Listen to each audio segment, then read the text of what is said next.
حضرت انس بن مالک رضی اللہ تعالی عنہ بیان کرتے ہیں کہ ایک مرتبہ ہم لوگ رسول اکرم صلی اللہ علیہ وآلہ وسلم کے ہمراہ بیٹھے ہوئے تھے۔ آپ نے فرمایا ابھی تمہارے سامنے ایک جنتی نمودار ہوگا۔ چنانچہ انصار کے ایک آدمی نمودار ہوئے جن کی داڑھی سے وضو کا پانی ٹپک رہا تھا۔ انہوں نے اپنے جوتے بائیں ہاتھ میں اٹھا رکھے تھے۔ جب دوسرا دن آیا تو نبی کریم صلی اللہ علیہ وآلہ وسلم نے وہی بات فرمائی، یعنی ابھی تمہارے سامنے ایک جنتی آدمی نمودار ہوگا۔ چنانچہ اس دن بھی وہی انصاری نمودار ہوئے جو گزشتہ دن نمودار ہوئے تھے، اور آج بھی وہ پہلے ہی کی طرح تھے۔ جب تیسرا دن آیا تو نبی اکرم صلی اللہ علیہ وآلہ وسلم نے پھر وہی بات فرمائی، یعنی ابھی تمہارے سامنے ایک جنتی آدمی نمودار ہوگا۔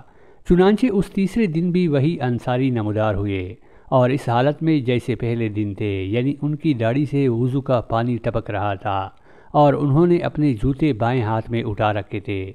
جب رسول اکرم صلی اللہ علیہ وآلہ وسلم اٹھ کر چل دیے تو حضرت عبداللہ بن عمرو بن عاص رضی اللہ تعالی عنہ اس انصاری کے پیچھے پیچھے گئے اور ان سے عرض کی، میں نے اپنے والد سے جھگڑا کر لیا ہے اور قسم کھائی ہے کہ میں 3 دنوں تک ان کے پاس نہیں جاؤں گا۔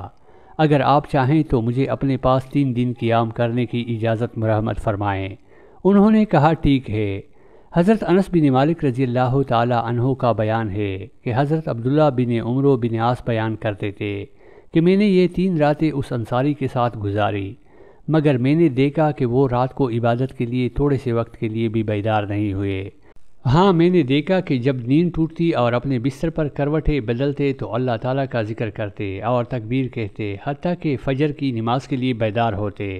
میں نے ایک بات یہ دیکھی کہ وہ اپنی زبان سے کوئی بلی بات ہی نکالتے تھے۔ جب میں نے 3 راتیں ان کے ساتھ گزار لی اور قریب تھا کہ میں ان کے عمل کو حقیر جانتا کہ ہمارے مقابلے میں ان کا کوئی خاص عمل تو ہے نہیں، تو میں نے کہا، اے اللہ کے بندے، میرے اور میرے والد کے درمیان کسی قسم کی ناراضی یا لڑائی نہیں تھی، البتہ میں نے رسول اللہ صلی اللہ علیہ وآلہ وسلم کو 3 مرتبہ یہ فرماتے ہوئے سنا، ابھی تمہارے سامنے ایک جنتی شخص نمودار ہوگا۔ چنانچہ تینوں دفعہ آپ ہی نمودار ہوئے، لہٰذا میری خواہش ہوئی کہ آپ کے پاس رہ کر دیکھوں کہ آخر وہ کون سا عمل آپ بجا لاتے ہیں جو میں نہیں کرتا، جسے میں اپنا سکوں۔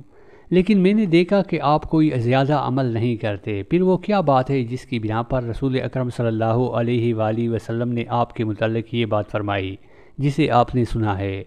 انصاری نے فرمایا، عمل تو صرف اتنا ہی ہے جو آپ نے دیکھا۔ حضرت عبداللہ بن عمرو بن عاص رضی اللہ عنہ کہتے ہیں کہ جب میں ان کے پاس سے واپسی کے لیے مڑا تو انہوں نے مجھے آواز دے کر بلایا اور فرمایا، عمل تو وہی ہے جو آپ نے دیکھا، البتہ اس کے علاوہ ایک بات یہ ہے کہ میرے دل میں کسی مسلمان کے خلاف کوئی رنجش نہیں، اور نہ میں کسی آدمی سے اس بلائی پر حسد کرتا ہوں جو اسے اللہ تعالیٰ نے عطا فرمائی ہے۔ حضرت عبداللہ بن عمرو بن عاص رضی اللہ تعالی عنہ یہ سن کر عرض کیا، یہی وہ صفت ہے جو آپ کو اس درجے تک لائی ہے، اور یہی وہ خصلت ہے جس کو اپنانے کی ہم میں طاقت نہیں۔